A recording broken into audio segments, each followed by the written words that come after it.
Welcome to Whiskey's a Journey. My name is Peter Fasciano, and today is Wednesday, which means it is time for my channel segment called Sip It or Skip It. If you're new here, here's how this works. I have all of my whiskeys randomized on my phone. I'm going to spin the wheel, and for those of you who are interested, this is the Spin the Wheel Randomizer app. So I spin the wheel, whatever it selects, I pull it off the shelf and do a quick review. Let you know if I'm going to keep sipping on the bottle until it's gone and I'm going to replace it because I like it, or once the bottle's gone, I'm going to skip it and move on to something else.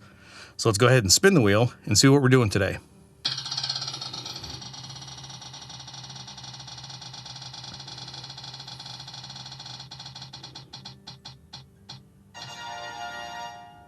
And we are looking at Ardbeg 10 peated Scotch.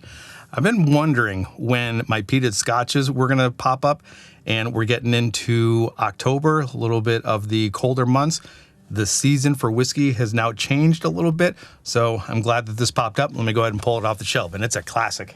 Actually, I don't have to pull it off the shelf because it's right here. This is actually going to be part of my top 5 bottle flights. My 10-year-old peated Scotches are coming up, and it's actually going to be a 6-bottle top 5 flight for my peated Scotches 10 years. So let's get this thing poured and let you know what I think of it. Ooh, man, peat. I can already smell it. So all of the information for the whiskey is right here, along with my tallies up to this point. And I have a link to a document in the description below if you're curious as to what my total sip it and skip it's are. And I believe last week or the week before, I hit my 50th episode of Sip It and Skip It. So there you go. Not that I have to get this thing on the nose, but I'm going to. It is full of peat, and it is a sweet peat. Reminding myself here, this is non-chill filtered, and we are looking at 46% ABV. I really do like peated Scotches. I was a little bit nervous when I first started my journey to actually start tasting peated Scotches. My brother-in-law, John, and I were actually sitting in his backyard. And I think at that point we were at about 3 or 4 months into our journey. And I'm like, let's try a peated Scotch. And it was either the Kalila or the Talisker that we tried first. And I was actually pretty nervous to try it. And ever since that first taste, I haven't looked back. I absolutely love peated Scotch. The peatier, the better. So whenever I am smelling and tasting peated Scotches, I try to define the type of peat that is in here. There are a few peated notes that you can get along the lines of an iodine or a Band-Aid or a rubber ball or tar note. Then you end up getting into the campfire notes, either a smoldering log, a campfire smoke, or a log that has been put out, and you get that ashy note. And the third type of peat is towards the savory side, almost like a smoked meat or a burnt barbecue or a burnt sugar type note. So I try to categorize the peat into those 3 categories.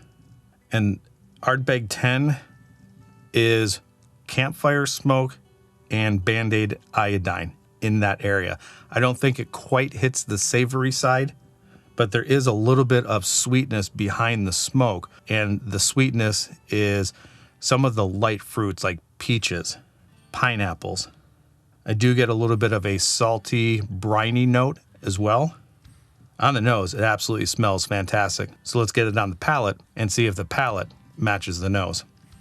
Now on the palate, the peat note has now gone a little bit more towards the savory side. The smoked meat, the burnt brown sugar, the burnt molasses, the burnt barbecue sauce, the burnt meat, that type of peat. And then immediately following that individual note, you're hit with a tremendous amount of sweetness.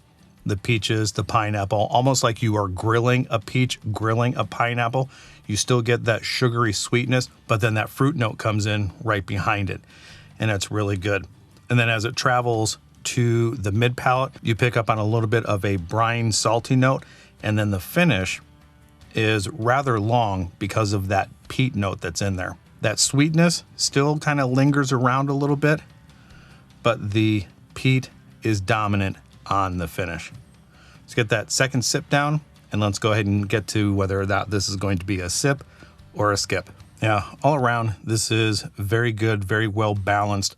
You get a good amount of peat plus the sweet. Brine and salt are in there as well. I really do like the subtle amounts of grilled fruit, the grilled pineapple, the grilled peaches. It's not sharp, it's well-rounded, and I do like how it develops from the arrival to the mid to the finish. And I really do like how the finish is not just the peat note. You still do get that lingering sweetness along with the salt and briny, along with the peat. All around, very, very good classic peated single malt. And because of that, and you're probably going to already know this, this is definitely going to be a sip for me. I do have quite a bit of Ardbeg offerings in my collection, and I think this is one of the better offerings for the price, $54.99. I don't think you can go wrong, especially with the prices of Ardbeg with some of those special releases, the Ugdal, and some of their committee releases. I could actually do away with all of them, probably with the exception of the Ugdal. The Ugdal is pretty good, and just have that and the 10 on my shelf, and I would be absolutely satisfied. What do you think? Put in the comments down below what your best offering is or your favorite offering from Ardbeg is, and do all those things that YouTubers ask you to do. Like, subscribe, share, turn on that bell notification because I publish videos every Monday, Wednesday, and Friday. And that's where I'm going to leave it. Not much more to say about this one. So I hope you are enjoying your journey, and we'll talk to you next time. Bye.